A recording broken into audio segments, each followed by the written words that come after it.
Let's talk about design first. It has a very sleek design. Around the display has a very minimum bezel, and this 15.6-inch 1080p display looks really good. The back is a silver color with a brushed finish to it, which looks really good and very sleek. So at the left side it has two full-size USB and a multifunction card reader which can read micro SD and SD card. So this is really convenient for offloading your data from your cameras. At the right side you have your power jack, another full-size USB port, a HDMI port, a USB Type-C port, and a headphone and microphone combi jack. So you have ports for days. The keyboard is chiclet keyboard and the typing feels really good and solid. The touchpad feels really good and the clickiness is also very tactile and the feedback is really good. And at the top right corner of this touchpad you have a fingerprint sensor. So design wise, the sleek look and the sturdy build quality gives this laptop a extra appeal. And since it has no optical drive, so overall thickness of this laptop is very sleek and the empty space is filled with batteries. And Asus claims that you will have 8 hours of battery life, so that will cover your entire day. So in this Asus VivoBook S, I will give 8 out of 10 in design and build quality. Now let's talk about the display.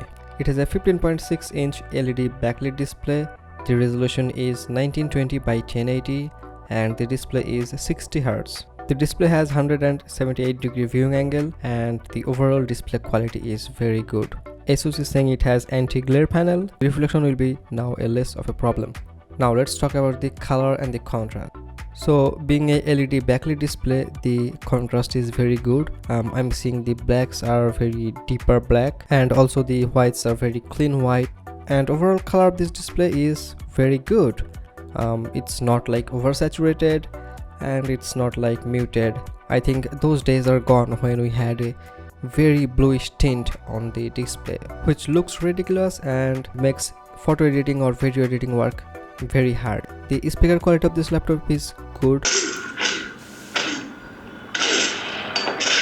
Now let's talk about the hardware and the performance. So this laptop comes with a very different configuration. So depending on your budget or your requirement, you can get any configuration you want. So the configuration style starts with the processor. It starts with the Intel Core i3 processor. It has i5 and the i7 processor options. Next you will have the hard drive or solid state drive options. So in hard drive you have 5 gigs, 1 tera, 2 tera, and in solid state drive you will get 128 gigs, 256 gig and 512 gigs. These are the config you can get, but the model I have here has Intel Core i3 7100U 2.4 GHz CPU, 4 gigs of RAM, 1 TB hard disk drive, and NVIDIA GeForce 940MX with 2 gigs of GDDR5 VRAM. And as usual, we have a very crappy webcam.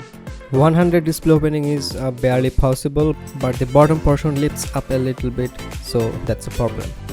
One thing I have to mention that I like this power brick system of this new device, not like the previous days when you had a power brick hanging around. So those days are gone. Now we have a little bulky power adapter but no power brick. And in terms of performance, I have to say, depending on your requirement or the type of work you are gonna do, you have to pick your configuration. So this was my review of the Asus VivoBook S 510U, and I think this is a very good budget sleek laptop to get.